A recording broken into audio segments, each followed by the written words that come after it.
Well, I played out the 22 years in 10 months, 262 months. Okay. So you pled out to 22 years. You ended up doing half of that? Half of it. Okay. How'd you get out early? Well, Obama came with Snitching, duh. Come on, man. a, You forgot why you called him for an interview? When he gonna mention snitching? He ain't lying. So you beat all the murder charges, but then in 1999, you get arrested for conspiracy to distribute. Did you end up going to trial over that, or you pled out? I played out. Okay, and this was a Fed case. Yes. Maybe what that boy Ksoo daddy, man. Shit crazy. This man first interview, snitching on his jet, talk about beating cases, having bodies, getting shot, doing time for drugs. Like, bro, you was an informant and a rat at your car. Like, who was you trying to lie to, telling us gangster stories like you ain't just snitched on your big homie? Which supposed to be your son. It's crazy, bro. Your big homie, your son. He ain't lying. You little bro. All right, here we go. Today we have the first ever interview with Abdul Robinson Sr.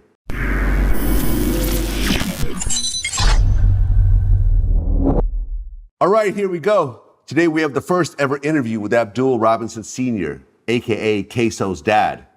Abdul was charged with accessory after the fact to first-degree murder in the shooting death involving his son Ksoo. Abdul made headlines when he took the stand against his son Ksoo, which ultimately led to Ksoo getting found guilty and sentenced to life without parole.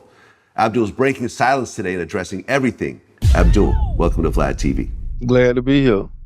Been wanting to be heard for a long time, you know? Okay, so let's start at the very beginning. You grew up in Jacksonville, Florida.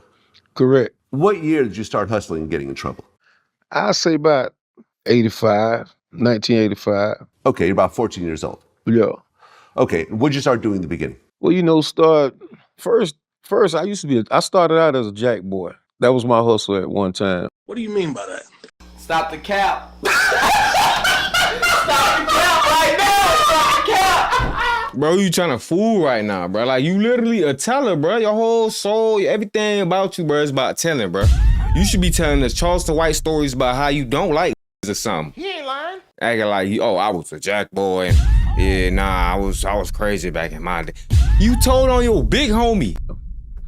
You know, until I came across the right lick, then I turned to the drug game. Then, you know, it just blew from there. I kept doing it. I lost a friend in a robbery. And after I lost that friend in the robbery, I didn't want to do that no more. Okay, because before you went to prison for 11 years, you got arrested 4 times for murder? Yes. Okay, and you beat all 4 of those cases. Oh, so you been an informant. So you been an informant. That's why you took down your son. He ain't lying. He ain't beat nothing in his life. Y'all boys don't fall for how he beat something if he told on his son. Instantly, yeah, nothing to do with anything. Went volunteer himself. He ain't lying. Come on, man. Who you like? Why y'all always tell and then try to come out and fool? Who is you fooling with these gangster stories? The police? They finna come pick your back. Oh, he's a menace. He almost got away. Let's go get him. Come on, man. Who you fooling?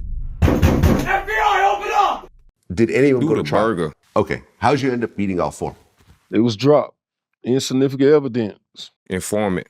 Okay, so you beat all the murder charges, but then in 1999, you get arrested for conspiracy to distribute. Did you end up going to trial over that, or you pled out? I played out. Okay, and this was a Fed case. Yes.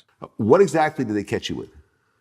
It was a conspiracy. It was a dry conspiracy. I wasn't caught with nothing, you know. People told that I sold drugs and things like that, and that's how they got the conspiracy built up against me and my co-defendant.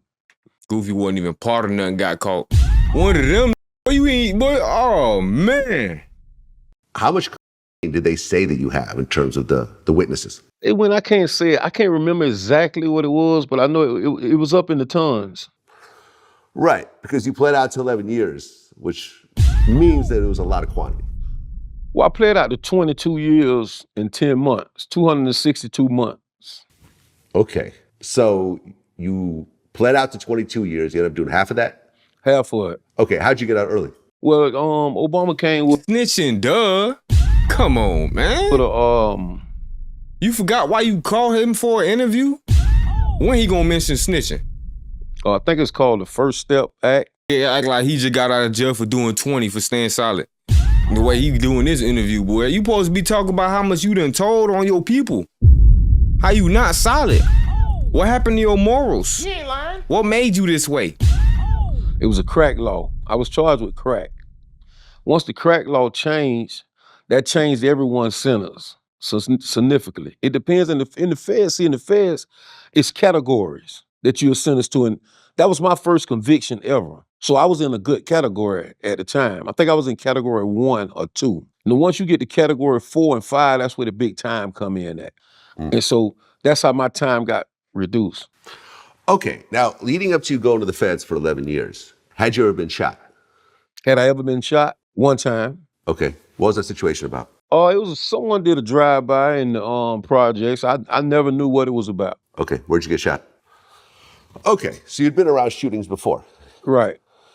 So you go to prison and you're in the feds for 11 years. Yes. And during that time, you actually mature as a man because you go in at 28, you get out at 40. Right. So your whole 30s is spent locked up. Locked up. What changed during those 11 years? Well, see, in the feds, you around a lot of different caliber dudes. He was being fondled with. That explains everything. He's scarred of ever going back. You feel me? They were playing with their man so much that he ain't want to go back. He rather his son take that. He ain't lying. This man was somebody bottom beep. Shit crazy. It explains everything though. Why you feel me? Got no morals and shit. Why you let your big homie down? Why you told and shit? You can, in the feds, you got an opportunity to learn a lot of things too. It depends on how you want to do your time. And around certain dudes, you're going to mature because you're going to think you was out there doing your thing, but you're going to be around some guys and dudes that was really doing their thing.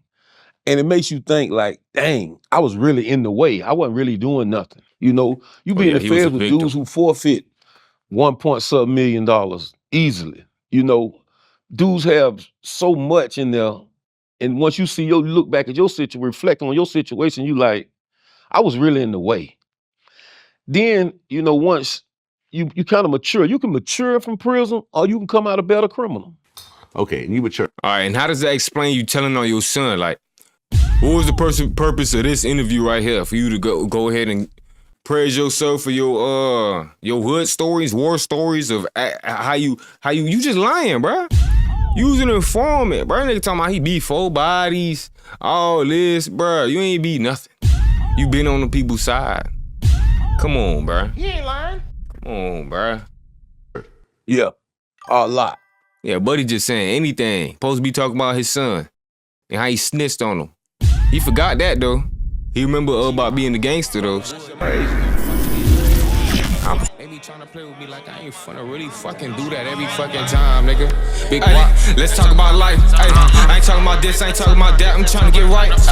No, I come from the bottom, but a nigga like me trying to see new heights. I don't care if people say that shit made up. Whole time it's just hype. Y'all keep y'all stories. Remember them days they thought they could write my life. I got on my shit, I ain't playing no games. I'ma change my life. I'ma do what I want, it's my life. When they show fake love, I don't like it. Nowadays that shit advertising shit, I chase it and shit I like. Know you heard it, I got hands, but a nigga like me now, I ain't trying to